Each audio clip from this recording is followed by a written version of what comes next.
বর্তমান সময়ে পট পরিবর্তন শুভেন্দু অধিকারীর মুখ্যমন্ত্রী হওয়ার পরে বাংলার মুসলিমদের মধ্যে একটা চিরবিরানি বেড়ে গেছে। শুভেন্দু অধিকারী এসেই ঘোষণা করেছিল যে রাজ্যের সমস্ত শিক্ষা প্রতিষ্ঠান, সরকারি school, convent school, private school কিংবা মাদ্রাসা সমস্ত জায়গায় বন্দে মাতরম গাওয়াতে হইবে। বন্দে মাতরম আমাদের গর্বের প্রতীক, আমাদের স্বাধীনতার স্লোগান, আমাদের রাষ্ট্রের প্রতি আমাদের ভালোবাসাকে দর্শন করায় বন্দে মাতরম। বন্দে মাতরম অর্থ অনেকে জানে, অনেকে জানে না। আমার মনে হয় না যে এখন কেউ জানতে বাকি আছে বন্দে মাতরমের অর্থ কি। বন্দে মাতরম অর্থাৎ মাতৃভূমির বন্দনা করা। তো এই যে যাকে দেখছেন, ভদ্রলোকের নাম নওশাদ সিদ্দিকী, ভাঙড় থেকে বিধায়ক, এবং সে নিজেকে সেকুলার দাবি করে এবং তার ভক্তরা তাকে পীরজাদা বলে। পীরজাদা বোঝেন? মানে পীরের বংশে জন্মানো, পীরের নাতিপুতি। এই ভদ্রলোক বন্দে মাতরমের চুলকানি। এই বন্দে মাতরম গায়া নিয়ে অলরেডি মামলা হয়েছিল, আলোচনা হয়েছিল।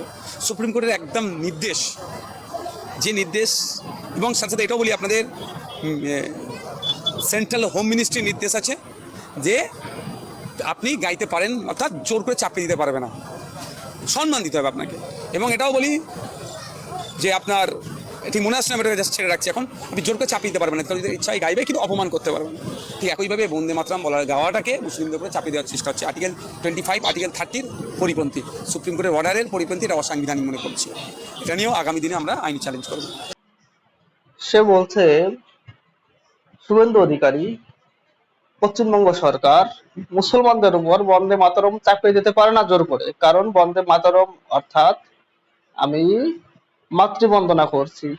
যেহেতু আমরা দেশকে মা মনে করি, সেহেতু বন্দে মাতরম করাটাও দেশের বন্দনা করা, দেশ মাতৃকার বন্দনা করা, চরণে নতমস্তক হওয়া।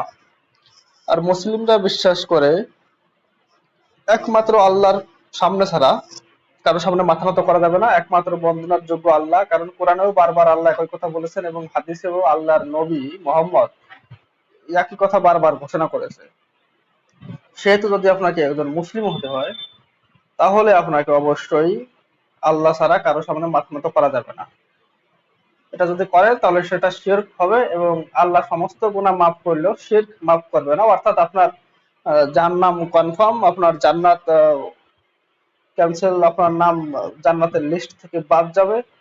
এটা খুবই দুঃখজনক একটা বিষয় যে আপনি মুসলিম হয়ে এত ইবাদত বন্দেগী করলেন আর জান্নাতের 72 হুর পেলেন না, জান্নাতের মদের নদী, দুধের নদী, শরাবের নদী, পাখির মাংস, মাছের কলিজা ভুনা মিস করলেন, আর দেখা গেল উল্টো দিকে আপনাকে জান্নাতের আগুনে অনন্তকাল ধরে পোড়ানো হচ্ছে। তো সকল মুসলিমই চাইবে যে যে কোনো ভাবেই আমরা আল্লাহর সাথে কারো শিরক করব না, অর্থাৎ আমরা আল্লাহর জায়গায় অন্য কাউকে বসাবো না, কারোর কাছে মাথা নত করবো না। তো এটা মুসলিমদের একটা বিষয় এবং তাদের ফুল ডেডিকেশন থাকে এই বিষয়ে যে তারা কারোর সামনে মাথা নত করবেই না।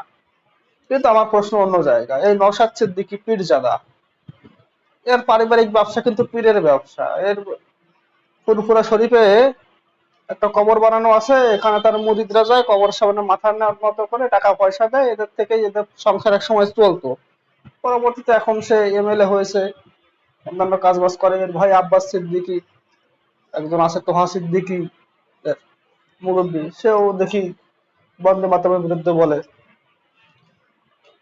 তো আমার নওশাদ সিদ্দিকীর কাছে প্রশ্ন, বন্দে মাতরম যদি শিরক হয় তাহলে কবরের সামনে মাথা নত করা কি শিরক নয়? কবর পূজা করা কি শিরক নয়? ইসলামে তো স্পষ্ট নির্দেশ আছে যে উঁচু কবর হবে না, পাকা কবর হবে না, কবরের সামনে মাথা নিচু করা যাবে না। তা আপনাদের সমস্যাটা কোথায়? সমস্যা বন্দে মাতরমে নাকি শিরকে? আপনার তো সাধারণ মুসলিমদের ইমান নিয়ে সমস্যা নেই, আপনার সমস্যা মুসলিমদেরকে উস্কে দিয়ে বন্দে মাতরম বলতে দেওয়া যাবে না, কারণ বন্দে মাতরম একটা হিন্দুয়ানি বিষয়। আল্লাহর সামনে ছাড়া দ্বিতীয় কারোর সামনে মাথা নত করা যাবে না, সেটা আপনাদের বিষয় না। সেটা যদি হতো তাহলে আপনারা ওই পীরের ব্যবসা, কবরের ব্যবসা করতেন না, মাজারের ব্যবসা করতেন না। আপনাদের দরবার অনেক আগে তুলে দিতেন আপনারা, যেখানে তো শিরক হচ্ছে। মুসলিমরা দরগায় কেন যায়? ওখানে গিয়ে মানত করে, ওখানে গিয়ে ওই যে মৃত ব্যক্তি তার কাছে মানত করে যে অমুক বাবা তমুক বাবা পীর বাবা আমার এই মনস্কামনা পূর্ণ করো, আমি তোমাকে ছাগল দেবো, মুরগি দেবো, টাকা দেবো, সিন্নি খাওয়াবো। তো এটা তো আল্লাহর কাছে করবে, আল্লাহ ছাড়া তোমরা কবরের কাছে গিয়ে করছো, এটা শিরক নয় নরসদ সিদ্দিকী? আপনাদের চরিত্র দোগলা চরিত্র আপনাদের। আপনারা নিজেদের ব্যবসাটা ঠিকই ধরে রেখেছেন। এই ভারতবর্ষের যত মাজার আছে, পৃথিবীর অন্য কোনো দেশে এত মাজার নেই। সৌদি আরবে আপনারা একটা মাজার পাবেন না, যত সমস্ত মাজার এই ভারতবর্ষে অলিতে গলিতে মাজার, সব জায়গায় মাজার। উত্তরপ্রদেশের রেল স্টেশনের মাঝে, বাস স্টেশনের মাঝে, সব জায়গায় মাজার আর সবুজ চাদর দেখা যায়।